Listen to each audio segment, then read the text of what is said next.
Tema kita hari ini adalah tentang memegang janji Tuhan. Bicara tentang janji Tuhan, ya ini kita melihat dari perspektif negatif terlebih dahulu. Memang kenapa sih kalau nggak ada janji Tuhan terus apa gitu ya? Seandainya kekristenan ini nggak bicara tentang janji, lalu apa gitu? Apa yang akan terjadi kalau agama atau kepercayaan iman kita, kerohanian kita itu tidak di-guided, tidak dipimpin, tidak diwarnai ya oleh janji. Dan by the way, waktu kita bilang kalimat ini ya, ini bukan hanya untuk orang yang belum percaya atau agama lain atau apa ya. Kita menjadi orang Kristen bisa menjadi orang-orang yang melupakan janji Tuhan loh. Kita bisa menjadi orang-orang Kristen yang akhirnya lebih menghidupi ideologi yang lain, narasi yang lain, dan bukan narasi janji Tuhan. So, di dalam hal ini bahaya itu tetap untuk termasuk juga untuk orang percaya ya, sebetulnya gitu. Kalau kita nggak hati-hati, kita kehidupan yang nggak digerakkan oleh janji Tuhan, kita bisa masuk ke dalam satu persoalan di dalam kehidupan kita. So, apa yang terjadi kalau kita nggak ada janji ya di dalam hal ini? Saudara dan saya akan struggle with our own strength. Saudara akan menjadi orang-orang yang berusaha demikian rupa ya, karena nggak ada janji Tuhan. Maka kita ya hidup ini tergantung saudara dan saya gitu. Nggak ada Tuhan yang berjanji kan ya. Tergantung kita mau menjadikan future ini itu fully totally on your own gitu. On us ya. Ini fully depend on us. Tapi pandangan seperti ini sih kelihatan seperti kayak benar gitu ya. Benar di dalam pengertian apa ya? Ya memang tergantung pada kita lah. Masa tergantung pada kucing? Masa tergantung pada orang lain gitu? Pasti tergantung pada kita gitu kan ya. Tapi enggak sih, jawaban Kristen enggak tergantung pada kita. Tergantung pada Tuhan yang berjanji. Dan ini sandungan ya untuk orang-orang yang dia pikir hidup itu ditentukan oleh dirinya sendiri, oleh kemampuannya, oleh ambisinya, untuk perencanaannya, dan seterusnya, dan seterusnya. Ini simply bentur gitu sebetulnya. Kehidupan yang dihidupi dengan berjalan kekuatan sendiri, terus berusaha untuk menciptakan masa depan untuk diri sendiri, create your own future gitu kan ya.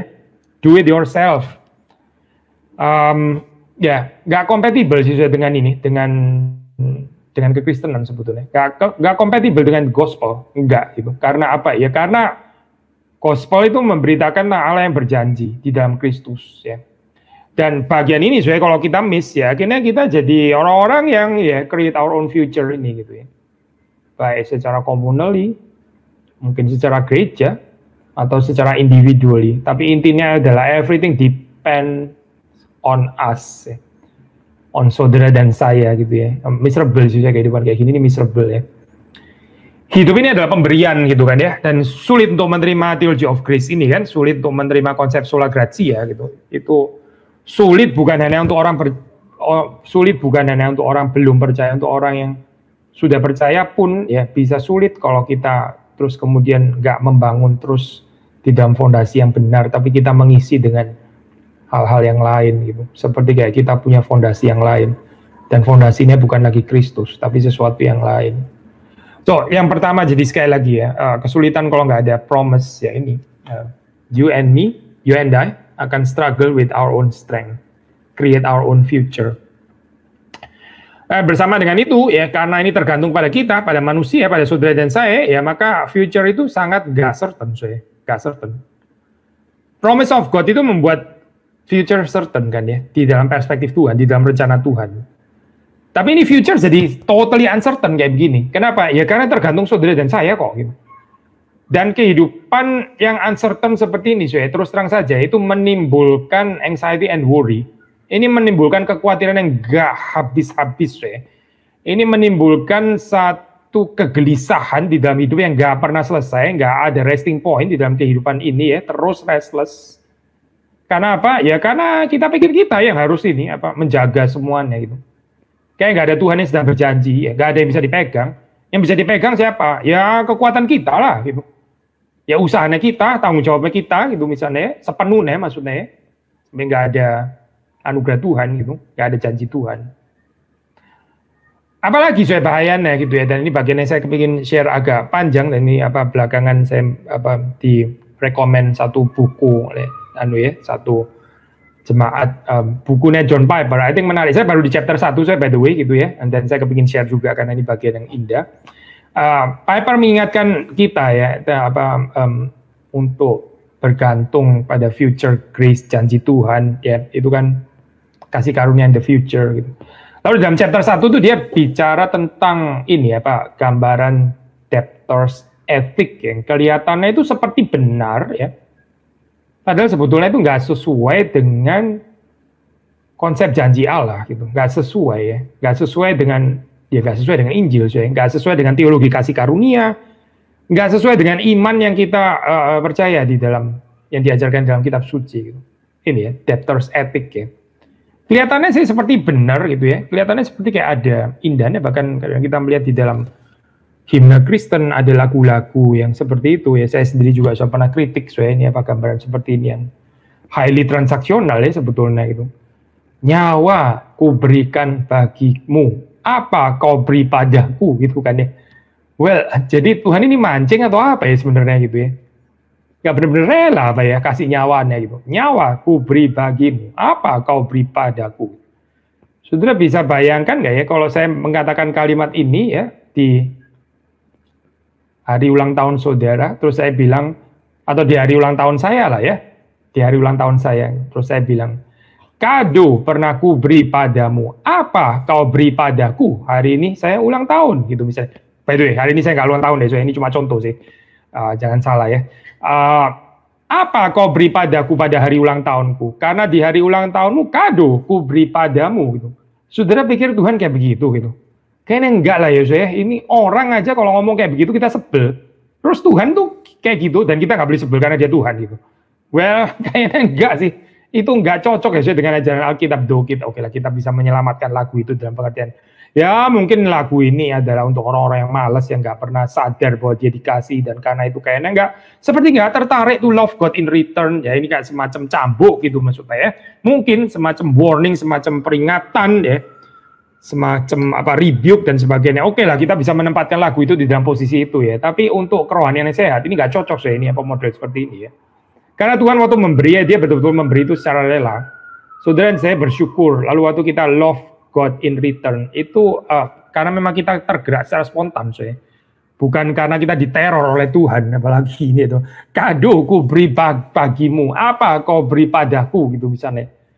Sekali lagi ya saya, konsep seperti ini kan konsep transaksional banget kan ya. Terus di mana dong anugerahnya kayak begini? Kalau anugerah terus kemudian ternyata ya anugerah kan katanya gratis gitu kan ya. Tapi ternyata di belakang harus bayar juga gitu kan ya. Di dalam Alkitab memang sih ada istilah-istilah sudah atau di dalam ini spiritual kekristenan untuk membayar harga betul ya, paying the cost dan sebagainya. Hidup di dalam anugerah itu bukan anugerah yang murahan. Tapi I think kita mesti menempatkan ini dalam konsep yang betul ya, bukan di dalam pengertian yang keliru gitu. Dan John Piper waktu dia bicara tentang bagian ini ya, dia bilang tentang gratitude ya. Ini kan anugerah yang diberikan Tuhan itu kan gratis ya, itu kan free ya, gratis ya. Gratis di dalam pengertian apa sih? Di dalam pengertian ya kita nggak pernah bisa membelinya, nggak mungkin cukup lah saya karena ini harganya terlalu mahal. Siapa yang bisa membeli darah Kristus itu siapa? Saya nggak ada lah. Ini betul-betul pemberian cuma-cuma ya, pemberian yang gratis. Gitu. Lalu terus gratis ya diresponi dengan apa saya? Ya dengan gratitude, dengan ucapan syukur. Gratitude itu sesuatu yang ya respon spontan gitu.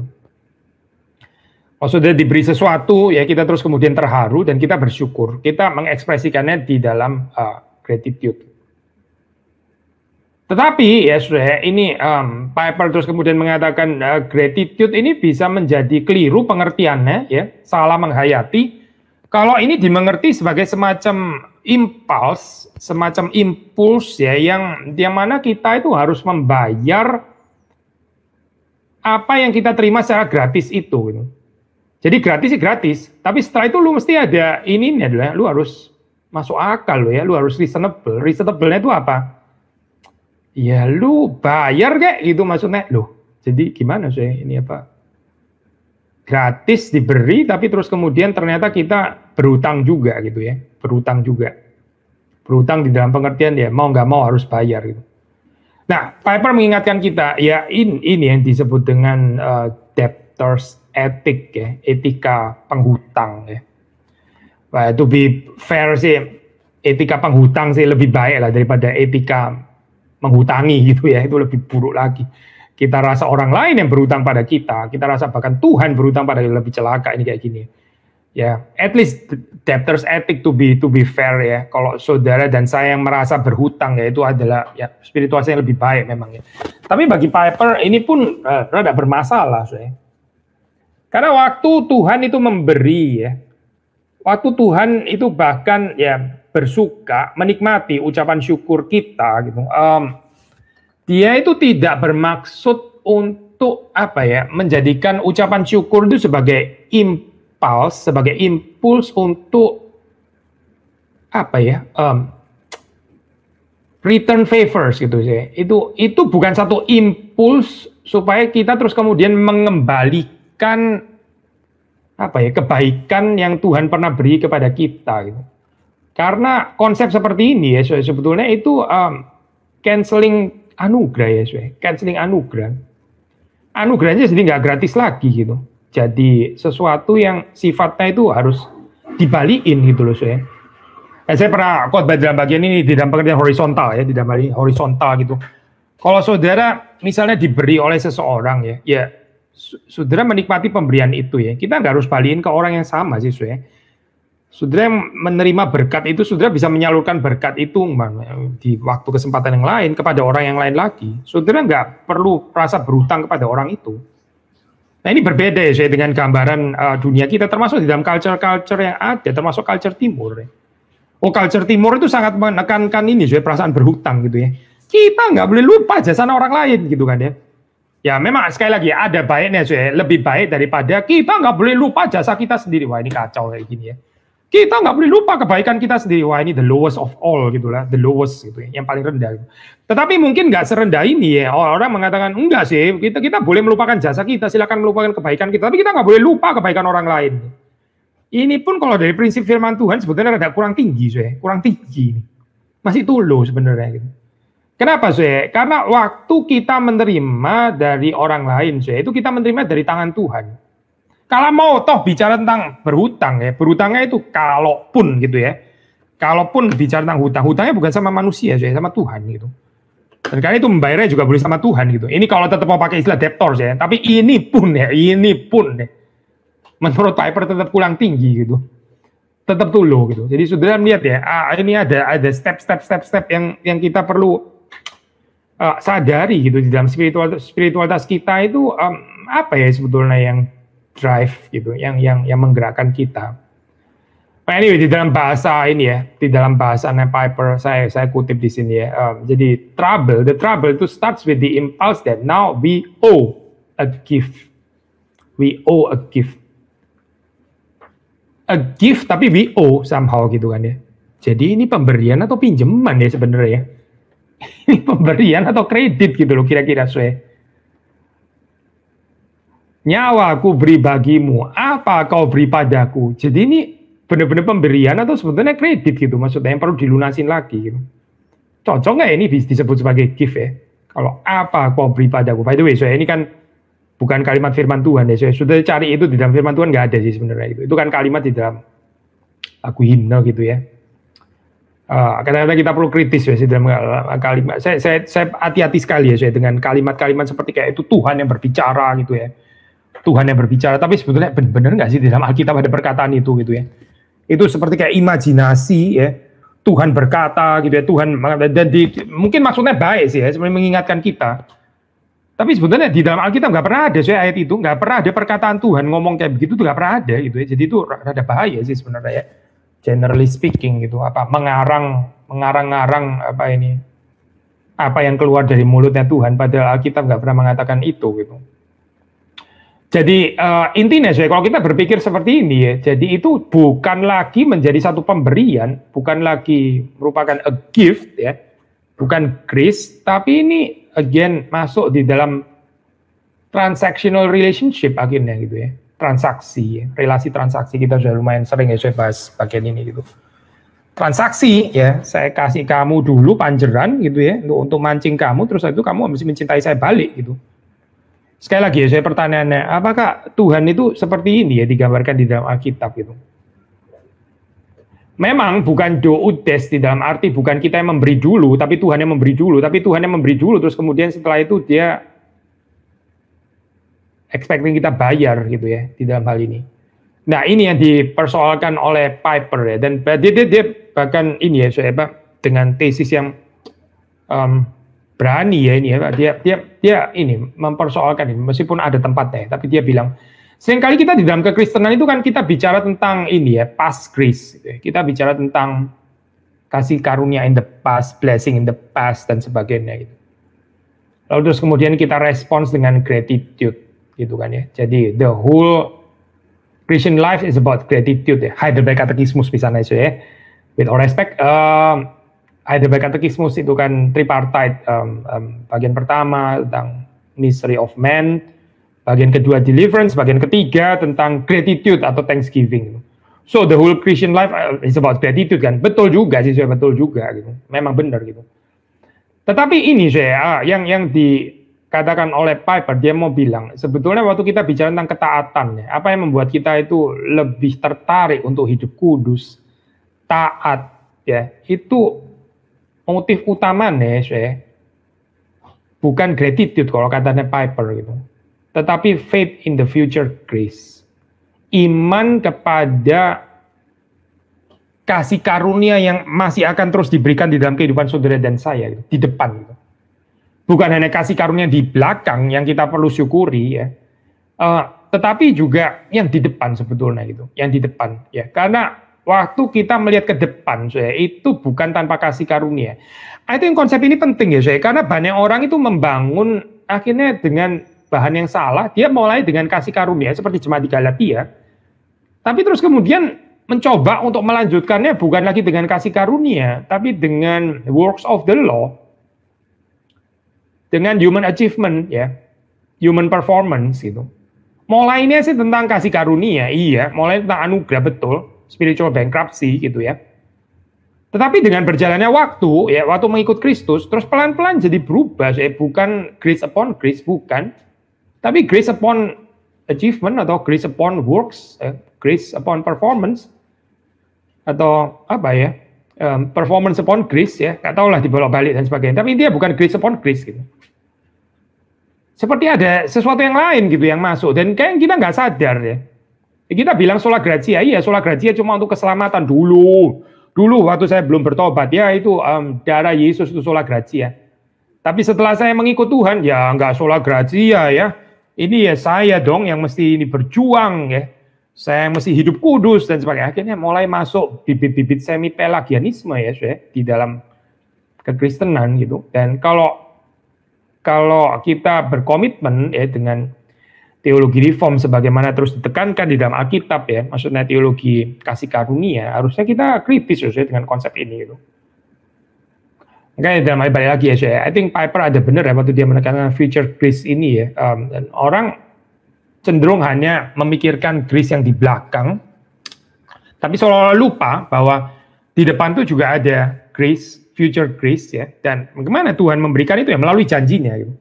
Future blessing, future grace ya, guidance dan sebagainya itu diberikan melalui janji-janji Tuhan, bukan tanpa janji. Nah, maka waktu kita bicara tentang janji, kita mau nggak mau bicara tentang hope gitu. Karena janji itu waktu kita memegang janji, kita memegangnya itu melalui hope, our hope. Yang berharap ya kita, memang betul. Hope sendiri is a gift, ini bukan sesuatu yang dari kekuatan kita, ini bukan berharap dari bawah.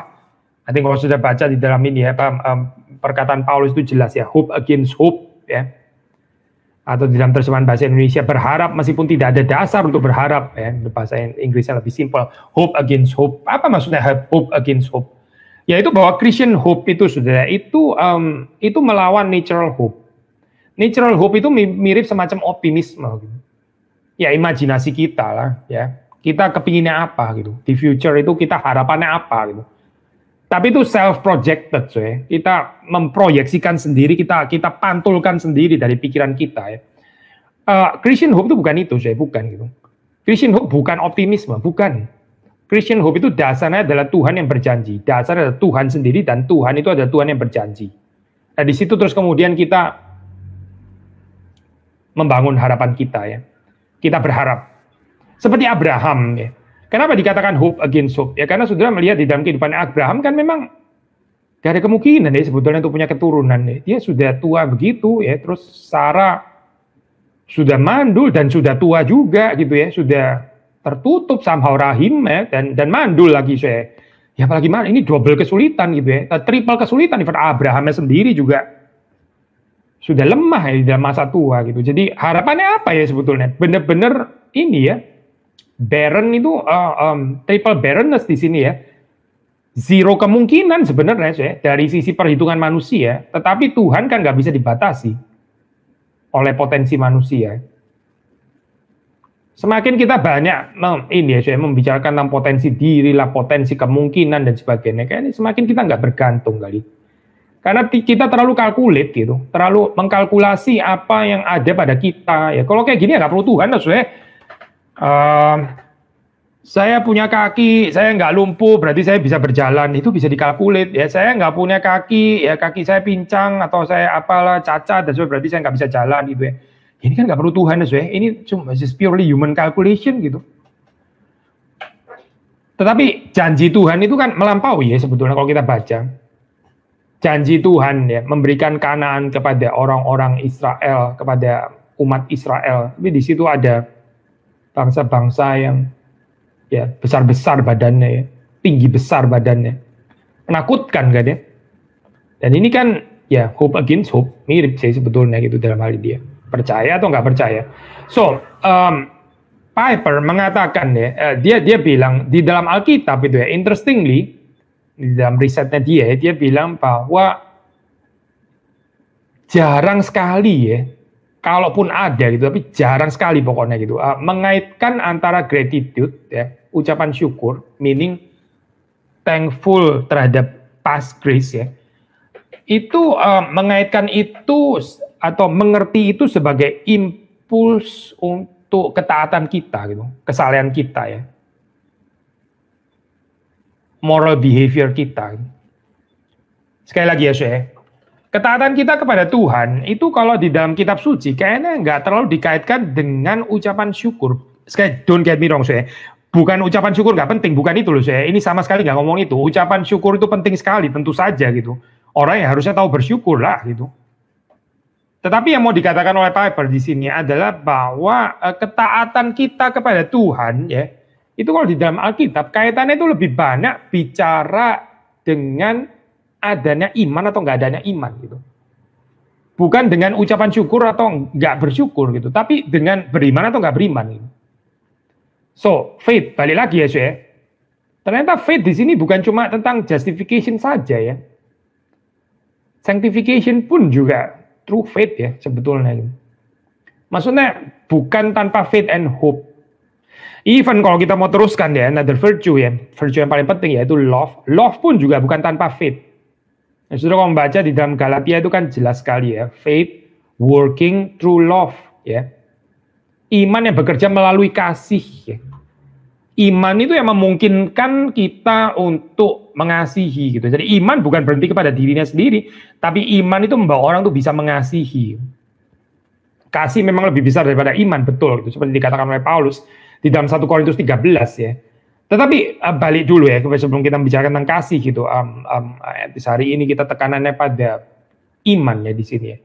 So orang itu taat atau nggak taat ya. Saleh atau nggak saleh ya, cinta Tuhan atau nggak cinta Tuhan, itu ternyata bergantung kepada apa sih? Bergantung pasti kepada Tuhan itu tadi ya, Tuhan yang berjanji dan kita mengimani itu atau tidak gitu. Dari sisi kita ya maksudnya ya. Saudara balik lagi deh ini apa ke cerita itu tadi ya, Yosua Kaleb ya. Kenapa ya Yosua Kaleb itu tetap berpegang pada janji Tuhan ya, percaya gitu kan ya. Saya sudah katakan kalimatnya gitu. Kenapa Yosua dan Kaleb tetap ada courage untuk masuk ke tanah Kanaan sementara yang lain tidak gitu? Jawabannya bukan karena ucapan syukur kan memang sudah. Oh itu karena Yosua dan Kaleb lebih thankful, bukan thankful deh kayaknya alasannya gitu. Itu karena yang lain ingratitude, gak ada thankfulness, makanya mereka jadi discourage kayak begitu. Karena bukan gratitude dan ingratitude memang sudah alasannya. Tapi apa sih? Yosua dan Kaleb itu beriman terhadap janji Tuhan, beriman terhadap janji Tuhan. Yang lain ya nggak beriman terhadap janji Tuhan. So sekali lagi ya saya, kayaknya Piper bener sih. Ini lebih berkaitan dengan adanya iman atau tidak adanya iman, lebih daripada bicara tentang gratitude atau ingratitude. Maksudnya ingratitude itu bicara tentang past grace ya. Sekali lagi ya saya, untuk kesekian kali ini bukan nggak penting, ini penting sekali saya, tentu saja penting gitu. Kita bukan mau membuang apa yang semua yang di belakang dikerjakan Tuhan, itu mah kurang ajar namanya ya. Sama sekali bukan mau menggeser itu ya. Tapi yang mau dikatakan adalah ketaatan kita ini loh saya. Itu lebih bergantung pada faktor yang di depan, bukan faktor yang di belakang saya. Tapi faktor yang di depan, which is faith ya, hope. Faith and hope terhadap janji Tuhan, janji yang diberikan oleh Tuhan ya. Dalam bahasa ini apa Piper saya kutip ya. What troubles him is that God's past grace did not move the people to trust in God's future grace. Jadi di dalam ini ya, persoalan-persoalan ketidaktaatan ini ya, di dalam zamannya Musa gitu ya. Termasuk juga ini ya, pergumulan-pergumulan yang terjadi sepanjang catatan Alkitab itu ya, yang trouble seseorang itu bukan God's past grace ya. Maksudnya gini saya, kalau mau dibilang ada nggak faktor? Ya ada. Maksudnya dalam pengertian kayaknya nggak betul-betul menghayati bahwa Tuhan sudah pernah menolong dia gitu loh ya. Tetapi terutama karena nggak percaya akan God's future grace. Sebetulnya saya, pertolongan Tuhan di masa lampau itu menolong kita untuk bisa berharap ya Tuhan yang sama juga akan menolong kita lagi gitu ya. Di dalam kitab Ayub kan ya, ada perkataan ya. 7 kali ya Tuhan meluputkan aku ya. Dia akan meluputkan aku lagi. Kira-kira gitulah saya. Jadi kita membaca di dalam ini ya Pak. Di dalam prinsip ini ya. Pertolongan Tuhan di masa lampau ya. Itu apa gitu. Pertolongan di Tuhan di masa lampau itu meluputkan kita ya. Itu untuk membawa kita berharap ke depan sebetulnya gitu. Jadi memang bukan nggak ada pas ya. Nggak ada ucapan syukur. Bukan nggak ada apa ini ya,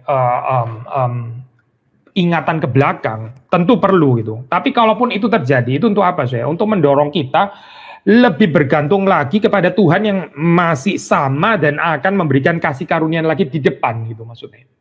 So balik lagi berarti trust in God's future grace. Nah ini saya bicara tentang iman gitu. Di dalam Ibrani ya, dikatakan Ibrani 11 ya, kita baca bagian ini ya, Ibrani 11 ayat 6. Tetapi tanpa iman tidak mungkin orang berkenan kepada Allah. Tanpa iman tidak mungkin orang berkenan kepada Allah. Ayat ini jelas sekali deh. Gak ada ceritanya orang itu bisa memperkenan Allah tanpa iman ya. Dan iman itu adalah iman yang melihat ke depan juga saya, melihat janji Tuhan. Tanpa ini saya nggak ada orang memperkenan Allah. Waktu kita kehilangan iman, ya, John Piper mengatakan kita akan masuk di dalam kehidupan perhambaan. Kita bukan menikmati true freedom lagi, ya, nggak menikmati kebebasan sejati, tapi kita akan hidup di dalam perhambaan, ya, di dalam perhambaan. Hidup ini seperti masuk ke dalam perbudakan Mesir lagi, gitu.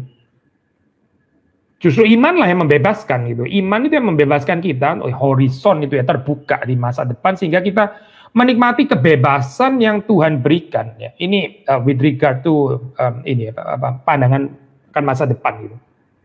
Tetapi waktu itu kurang ya, waktu itu tipis, waktu itu nggak ada apalagi gitu ya. Ya kita akan diperhamba oleh berbagai macam hal. Ada orang diperhamba oleh uang misalnya gitu ya. Ada orang diperhamba oleh plannya sendiri. Ada orang diperhamba oleh ambisi-ambisinya sendiri, oleh rencananya sendiri, dan seterusnya. Perhambaan basically. Akhirnya masuk pada servitude ya. Ini bukan perhambaan kepada Allah, maksudnya perhambaan yang keliru maksudnya ya. Bondage, masuk kepada ini ya, servile bondage gitu. Ikatan perhambaan, perbudakan lebih tepat ya, pakai istilah perbudakan. Ya, jadi bagaimana saya untuk menikmati true Christian freedom? Ya berimanlah kepada janji Tuhan. Nah kalau di dalam Alkitab saya kita membaca keterkaitan ya antara fear of God dan faith atau trust in God. Ya, itu dua hal itu interconnected di sini ya. Misalnya ya, kita membaca di dalam Mazmur 40 ayat 3 ya. Ia memberikan nyanyian baru dalam mulutku untuk memuji Allah kita.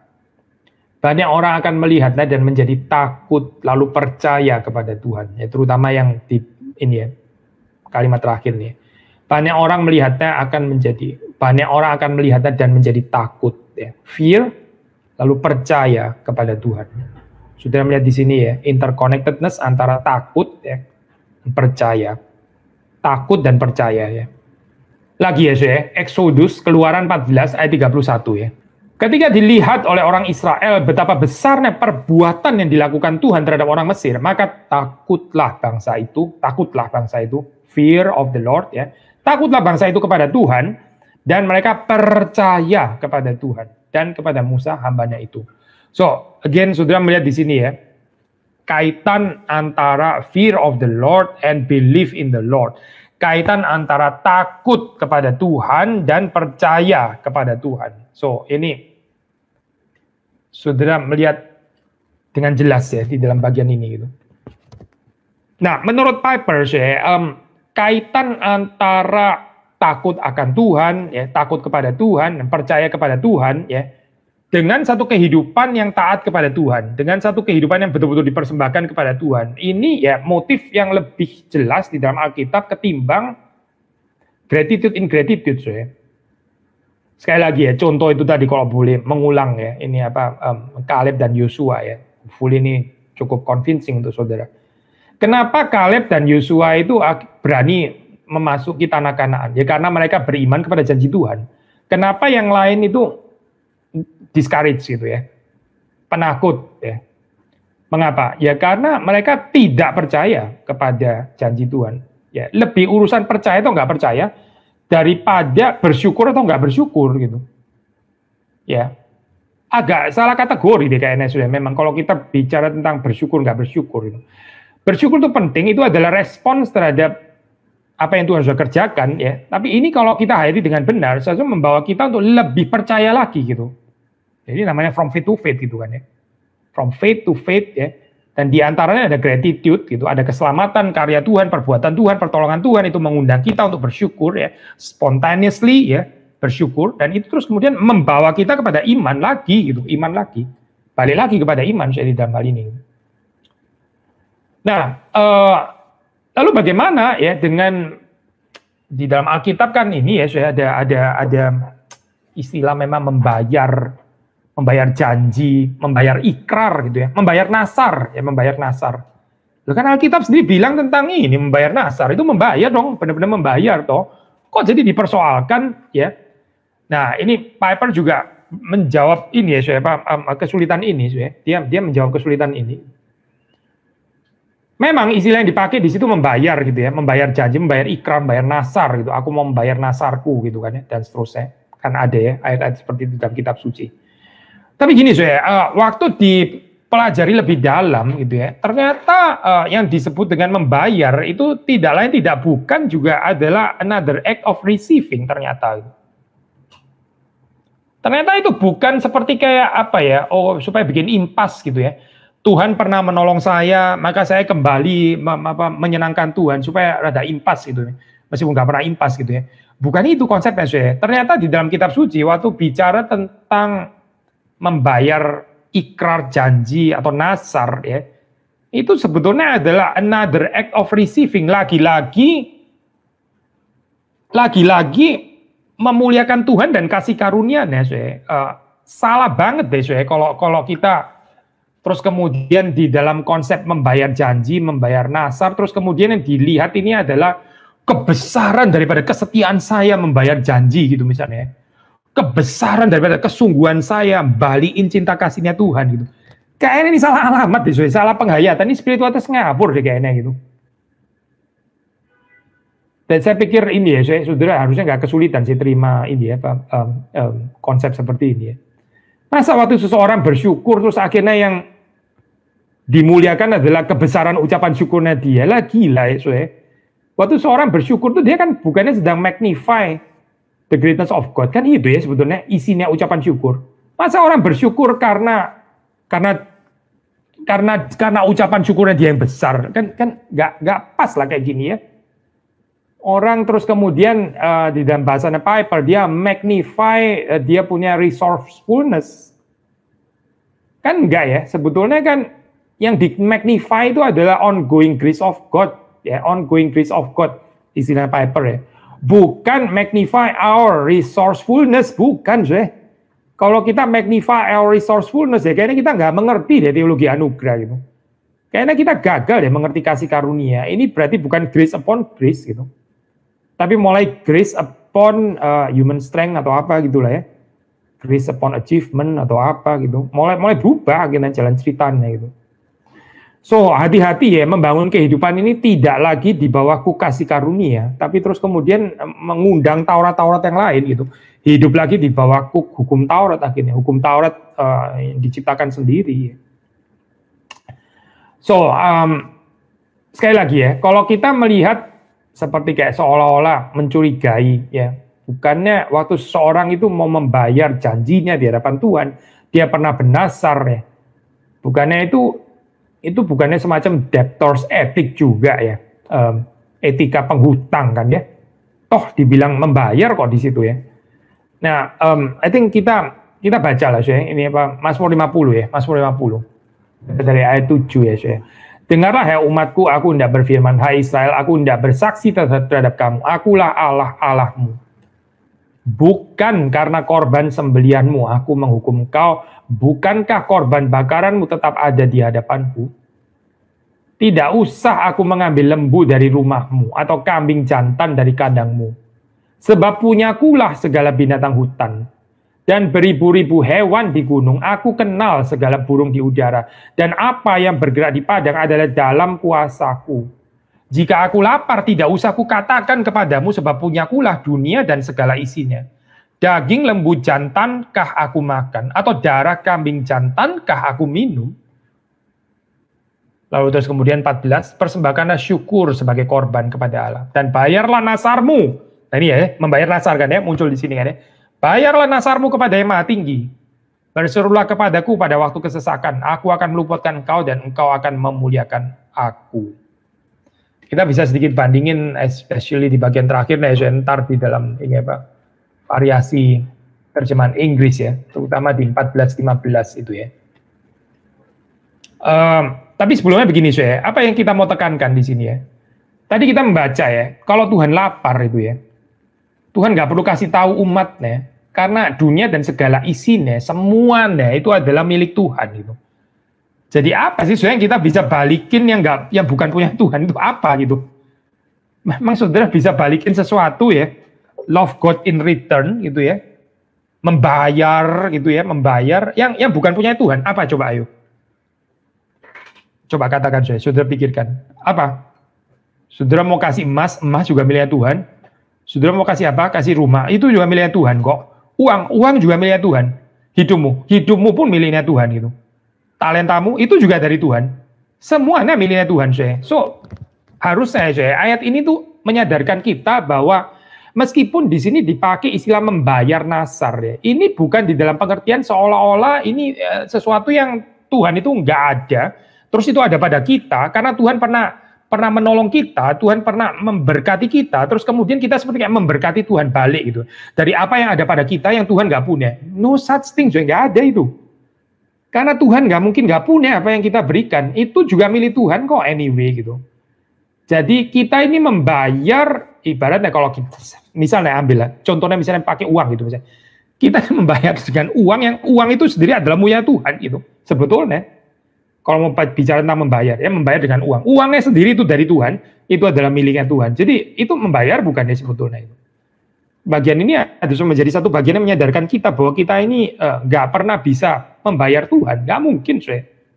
Jadi dalam istilah pendeta Stephen Tong yaitu apa? Seringkali mengatakan kalimat yang katakan no one's come to help, no one, nggak ada yang comes to help, itu nggak ada. No one comes to contribute, apalagi contribute kepada Tuhan, nggak mungkin banget lah soal itu. Mana bisa orang kontribut kepada Tuhan itu? Segala sesuatu milik Tuhan kok. Apa yang kita bayarkan kepada Tuhan, itu juga sudah dimiliki Tuhan sebetulnya kan ya. Jadi kalaupun pakai istilah membayar di sini ya, jangan GR, ini bukan dari diri saudara yang Tuhan nggak punya gitu loh. Ya, ini cuma lewat saja sih sebetulnya, kebetulan tanda kutip lah ya, di dalam tangan saudara, tapi itu tetap berasal dari Tuhan, itu tetap adalah punya Tuhan gitu. Tanda kutip kebetulan saja itu lagi mampir di dalam kehidupan kita gitu kan ya. Lalu kita bisa mengembalikannya, ya itu juga dari Tuhan anyway gitu. Segala sesuatu dari Dia, oleh Dia, dan kembali kepada Dia. So kita kan cuma instrumen gitu yang dilewati saja kan sebenarnya. Jadi apa dong kalau begini ya, membayar nasar di sini ya. Makanya di sini saudara membaca di ayat 14 itu bicara tentang persembahkanlah syukur. Offer to God a sacrifice of thanksgiving, korban syukur, sacrifice of thanksgiving. Persembahkanlah syukur sebagai korban. Jadi ini bicara tentang korban syukur ya. Korban thanksgiving, korban gratitude. Ya, ini is merely gratitude, bukan membayar sebetulnya gitu. Waktu dikatakan di sini akan membayar nasarmu kepada yang maha tinggi. Apa ya artinya membayar nasar yang maha tinggi di sini gitu? Sekali lagi saya, kalau kita membaca di dalam bagian ini ya, sebetulnya itu cukup jelas di dalam ayat berikutnya. Yaitu supaya kita in the future kita boleh diundang untuk berseru lagi kepada Tuhan pada waktu kesesakan. Agak aneh kan ya, membayar nasar kok kayak begini gitu. Membayar nasar, Tuhan kalau engkau mau menolong aku pada saat ini, kalau engkau sembuhkan aku mau jadi hamba Tuhan gitu misalnya kan ya. Itu namanya membayar nasar gitu. Membayar nasar di sini bukan itu saya ternyata gitu. Bukan. Membayar nasar di ayat ke-15 di sini adalah kamu boleh bersuruh lagi kepadaku. Waktu kamu kesesakan ya, in the future kalau kamu kesesakan lagi, ya silakan bersuruh kepadaku. Ini janjinya saya bayar nasarnya itu ini gitu. Jadi apa saya? Tidak lain tidak bukan adalah minta tolong lagi dan mendapat pertolongan lagi. So, membayar nasar saya ini adalah another act of receiving sebetulnya gitu. Even membayar nasar itu adalah apa saya? Undangan untuk mengagumi lagi kasih karunia Tuhan in the future. Lagi-lagi bicara tentang kasih karunia Tuhan. Bukan bicara tentang berapa besar pengorbananmu yang akan kau berikan kepada Tuhan sebagai ganti darah Kristus yang dicurahkan kepadamu. Saudara nggak sungkan kalau bilang kalimat ini ya. Seberapa besar pengorbanan saudara gitu yang boleh membalas ini darah Kristus itu. Yang bener lah. Enggak sih saudara, gambarannya ada ya darah Kristus lagi sebetulnya gitu. Penghapusan dosa lagi, pertolongan Tuhan lagi. Di dalam waktu ketersesakan, di dalam kesesakan saya boleh berseru lagi kepada Tuhan. Yaitu namanya saya membayar nasar. Loh, kok gini bukan membayar namanya, ini menerima berkat lagi dong berarti. Precisely, betul saya menerima berkat lagi memang. Aku akan meluputkan engkau. Dan engkau akan memuliakan aku. Ya ini membayar nasarnya saya. Apa membayar nasarnya? Ya berseru kepada Tuhan waktu dalam kesesakan ya. Saya akan berseru kepada Tuhan, lalu Tuhan akan meluputkan saya lagi. Tuhan akan menolong saya lagi. Lalu kemudian saya akan memuliakan Tuhan lagi. Ya ini membayar nasarnya gitu. Jadi sekali lagi saya, magnifying apa? Magnifying God and His grace. Itu lagi gitu. Gak ada tempat saya untuk bicara tentang kita punya apa ya, kehebatan nasar lah, janji kita dan sebagainya ya. Saya terus terang kadang-kadang agak terganggu saya dengan konsep ini ya, saya orang yang apa mau jadi hamba Tuhan kalau dia ternyata apa dianggap lebih berjasa dan lebih hebat karena yang ditinggalkan lebih berharga gitu. Loh, kok jadi tentang human resourcefulness ya di sini ya. Misalnya gitu ya, ini adalah orang yang posisinya hebat gitu ya, posisinya besar ya, dia orang besar. Gak kayak itu orang biasa-biasa saja gitu dari desa gitu misalnya ya. Pengorbanannya kecil, tapi orang ini pengorbanannya besar loh. Dia posisinya tinggi sekali loh di satu company dan dia meninggalkan itu, dia menjadi hamba Tuhan. Wah luar biasa, kita tepuk tangan. Magnifying human resourcefulness itu namanya sudah. Mana ya anugerah Tuhannya ya? Di mana kasih karunia Tuhannya? Kok jadi sekarang ini ya apa? Ada gambaran kehidupan hamba Tuhan yang lebih mulia kalau dia meninggalkan jabatan yang lebih tinggi gitu. Lalu kalau seperti saudara dan saya yang orang biasa-biasa saja ya, yang nggak terlalu ada yang bisa dibanggakan, terus kemudian ya cuma gini doang ya, jadi hamba Tuhan sih jadi hamba Tuhan. Mungkin dia juga nggak bisa jadi apa-apa yang lain kali ya, cuma bisa jadi hamba Tuhan gitu misalnya. Seperti kayak nggak ada artinya gitu, seperti kayak kurang berkilauan di hadapan Tuhan. Yang lebih berkilauan yang meninggalkan pekerjaan yang successful, wah inilah ya, yang betul-betul radical change gitu misalnya. Tapi kalau yang datang dari tempat sederhana seperti saudara dan saya ini kayak orang biasa-biasa saja ya kan. Biasa-biasa ya ini, nggak heran lah dia jadi hamba Tuhan. Nggak ada yang perlu dikagumi. Kenapa ya bisa ada spiritualitas seperti ini ya? Karena menggeser kasih karunia Tuhan. Karena yang digeser itu Tuhan dan kasih karunia-Nya. Terus kemudian kita akhirnya melihat pengorbanan manusianya yang di-magnify. Orang ini sudah meninggalkan segala sesuatu loh. Segala sesuatunya itu sesuatu banget loh. Sangat sesuatu loh. Nggak kayak itu, meninggalkan segala sesuatunya ya. Nggak sesuatu ya. Itu hampir nggak ada. Actually nothingness ya. Dia nggak terlalu meninggalkan apa-apa. Cuma meninggalkan kelompennya doang kali ya. Cuma meninggalkan bahagia. Ya itu doang yang dia tinggal. Untuk masuk jadi hamba Tuhan. Kayaknya nggak terlalu glorious. Nggak se-glorious ini gitu. Meninggalkan pabriknya. Meninggalkan kekayaannya. Meninggalkan apanya gitu. Lebih glamorous cerita panggilan hidupnya. By the way, saya ngomong gini bukan iri ya, don't get me wrong. Saudara salah ngerti, kayaknya iri ya orang. Ini bukan urusan iri saya, tapi kalau saudara pakai istilah cemburu ya boleh lah. Cemburu apa saya? Cemburu karena kasih karunia Tuhan nggak disebut di situ. Kita harus ada cemburu saya di dalam hal ini. Gitu. Kita harus ada kegelisahan, kita harus ada kejengkelan. Kejengkelan karena apa saya? Bukan karena kita biasa-biasa saja dibandingkan sama orang yang luar biasa. Bukan, bukan ini. Isunya bukan di situ. Isunya kok nggak ada tempat ya untuk kasih karunia Tuhan ya. Kalau nggak ada tempat tuh kasih karunia Tuhan, akhirnya juga nggak ada doksologi. Ya. Nggak ada. Yang ada adalah magnifying pengorbanannya manusia. Dan ini masalah, ini kayak gini ini sangat bermasalah.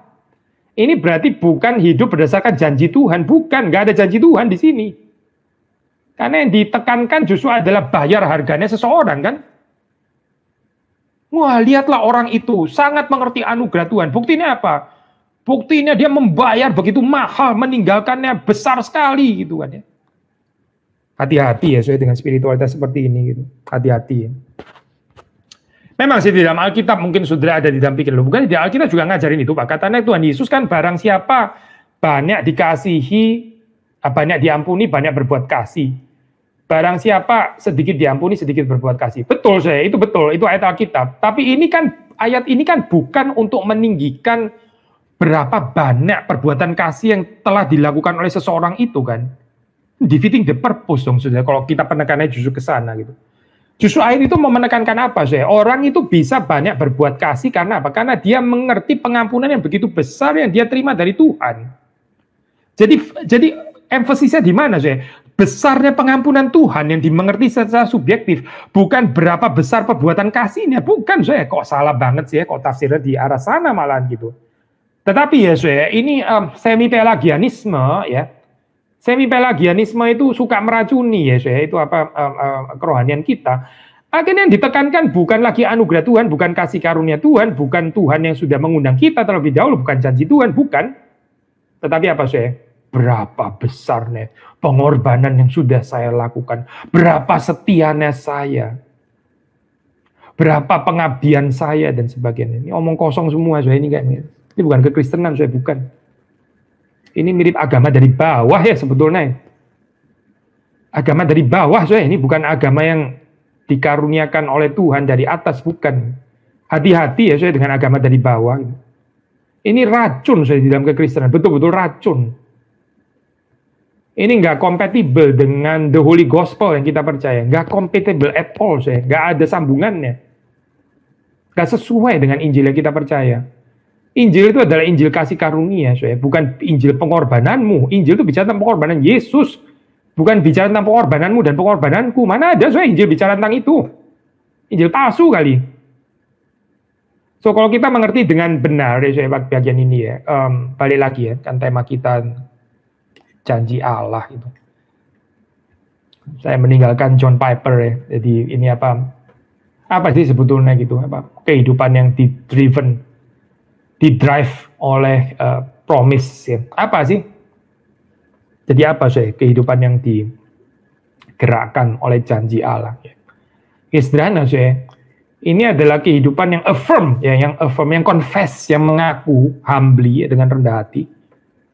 God's grace, kasih karunia Tuhan, yaitu bahwa kita ini hidup grace upon grace. Kita baca aja ayat terkenal itu ya, Yohanes 1 kan ya, ayat 16. Karena dari kepenuhannya, kita semua telah menerima kasih karunia demi kasih karunia. Dari kepenuhannya, dari kepenuhan Kristus, kita semua telah menerima kasih karunia demi kasih karunia. Ya, Pak Tong pernah mengatakan ini di Alkitab itu ada 4 formula yang penting ini ada apa ini? From strength to strength, ya, from strength to strength, ya. Lalu terus kemudian ada from faith to faith, ya. Lalu ada from glory to glory. Lalu satu lagi ini ada grace upon grace. Sedikit, kalau dirubah sedikit ya, from grace to grace, gitu. Atau grace upon grace, ya. Kasih karunia demi kasih karunia. 4 ini ya, sekali lagi ya, from strength to strength, from faith to faith, from glory to glory, dan from grace to grace atau grace upon grace. Bagian ini bagian yang penting ya saya untuk kita hayati. Jadi saudara perhatikan di sini ya, grace ini bukan cuma in the beginning loh saya, bukan. Salah banget sih kalau kita mengerti sola gratia cuma di dalam cerita kelahiran baru, cerita pertobatan kita dulu gitu ya. Tapi terus kemudian waktu kita sekarang mendadak membangunnya pakai ideologi semi pelagianisme, bukan theology of grace. Ya, ini membangun dengan jerami ya kayak begini nih, yang nanti akhirnya akan terbakar gitu. Karena apa? Karena bukan membangun di dalamku kasih karunia, nggak bicara kasih karunia, bicara tentang berapa dalamnya, berapa besarnya pengorbanan yang sudah dilakukan manusia untuk membayar kasih karunia Tuhan gitu kan. Hati-hati ya saya konsep seperti ini ya. Nggak cocok dengan theology of grace yang kita percaya gitu. Future, your future, my future, and your future itu is given. Itu adalah diberikan oleh Tuhan. Bukan something that you and I earn. Ini bukan sesuatu yang di-earn, bukan. Ini sesuatu yang diberikan oleh Tuhan. Kenapa susah sekali ya menerima pemberian ya? Karena kita ini sombong sih soalnya gitu. Karena saudara dan saya sombong, kita lebih suka kalau future kita berhasil. Wah itu karena perencanaan saya. Karena saya sudah melakukan kalkulasi tepat ya. Karena saya sudah ini atur gini-gini, makanya akhirnya berhasilnya ke situ ya. Karena saya gitu. Kenapa ya nggak bisa mati ya egonya manusia ini ya? Kenapa sulit sekali ya menerima kasih karunia-Nya Tuhan gitu? Sulit sekali ya saya. Jawabannya sederhana ya karena sin of pride. Karena manusia memang nggak ada kerendahan hati kok sebenarnya dari dirinya sendiri ya. Kecuali sekali lagi ya itu diberikan oleh Tuhan gitu. Kedua di 4 poin ya ini apa? Kehidupan yang driven by God's promise. Yang kedua adalah ya kita jadi ada eschatological hope ya. Ada pandangan ke depan vektor ke depan itu ya. Kalau nggak ada promise ya susah ya ini bicara tentang eschatological hope ya. Nggak ada eschatological drive juga kan ya. Mungkin bukan nggak ada future, tapi ya do yourself future itu tadi, future yang do it yourself itu, yang create yourself itu tadi, bukan berdasarkan kasih karunia, tapi akhirnya ya dari ambisi kita sendiri. Tapi kalau kita merenungkan tentang God's promise, ya ini berarti bicara tentang pengharapan eskatologis ya, bersama dengan itu. Gitu. Dan berbahagialah saudara kalau di dalam hidup ini kita masih bisa berharap. Siapa ya mengatakan dum spiro spero sampai lupa saya. Siapa yang bilang kalimat itu ya? Salah satu pujangga Romawi ya. Selama saya bernafas saya berharap. Selama manusia masih bernafas ya, manusia masih berharap. Gitu. Ini tinggi sekali loh, saya bijaksana ini ya. Dan di dalam kitab suci dikatakan ya, pengharapan itu dari mana? Bukan karena dari dia sendiri mau berharap apa, bukan self-projected hope, bukan self-created hope, bukan. Tapi berdasarkan janji-janji Tuhan, janji Tuhan yang diimani. Lalu yang ketiga, seperti tadi kita sudah belajar ya dari John Piper, ya, kita melihat di sini kepentingan iman, pentingnya iman. Tadi kita bicara hope kan, eschatological hope ya, bicara tentang faith juga, faith in future grace kalau istilahnya John Piper ya. Iman kepada kasih karunia yang masih akan terus diberikan gitu. Sekali lagi ya, kekuatan kita itu ya ini dari iman kepada kasih karunia Tuhan. Saya pernah kutip satu ini ya, tulisan dari siapa ini P.T. Forsyth ya, waktu dia menggambarkan, menjelaskan teologinya Luther gitu. Dia bilang, faith is an experience of what we have not. I think itu kalimat powerful ya, saya. Waktu kita bicara tentang faith, itu adalah satu pengalaman di mana kita itu nggak memiliki, ya. Bankrupt, spiritually bankrupt. Ya bukan cuma spiritually, saya, tapi juga everything, semuanya yang lain gitu ya. Bankrupt lah, intinya kita tuh nggak mendapatkan gitu. Nggak memiliki, ya, nggak memiliki. Lalu yang disebut faith itu apa ya? Dia berharap bahwa di dalam Kristus saya mendapatkan itu, saya memperoleh itu. Nah mungkin pertanyaan saudara, terus kalau ternyata ini kan sesuatu yang eskatologis gitu ya, sesuatu yang di depan lah katakanlah. Kalau terus kemudian ternyata itu diberikan kepada Tuhan, lalu bagaimana saudara?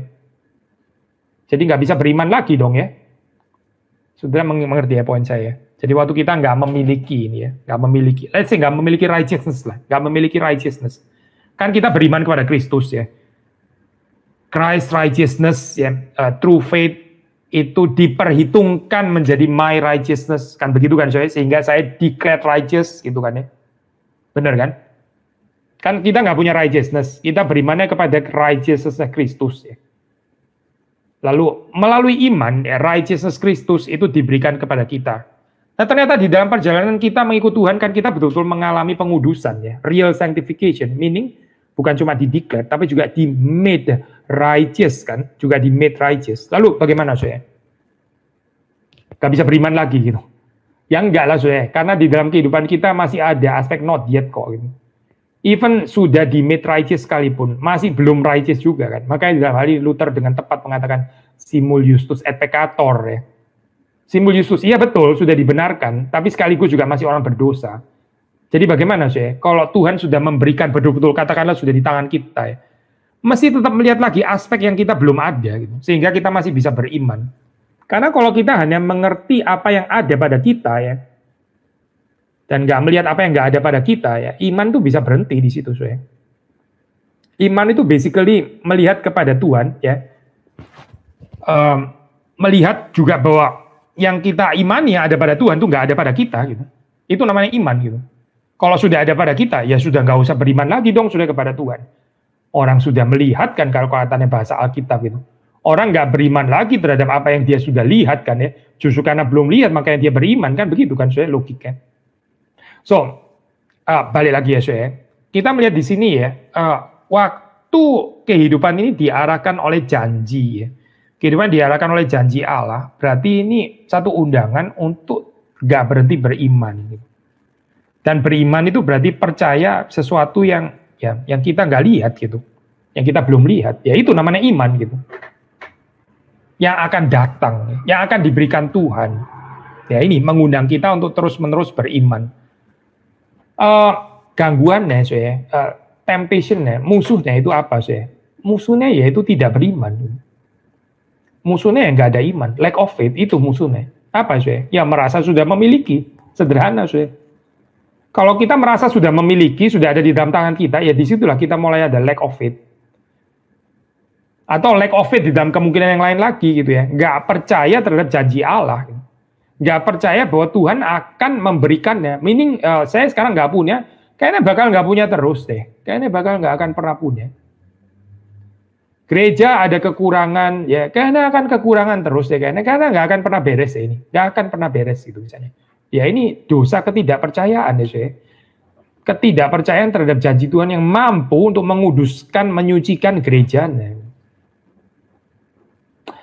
Beware ya, hati-hati dengan temptation of becoming unfaithful ya. Unfaithful itu kenapa saya ini bisa unfaithful ya karena unbelief. Faith ya, faithful, setia ya, setia beriman, faith penuh iman.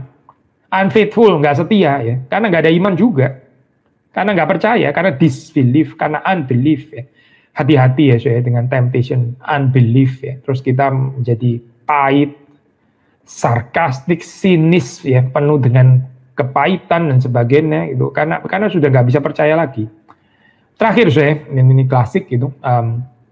Seperti sudah sering dikatakan ya, ada kaitan antara promisio dan missio ya.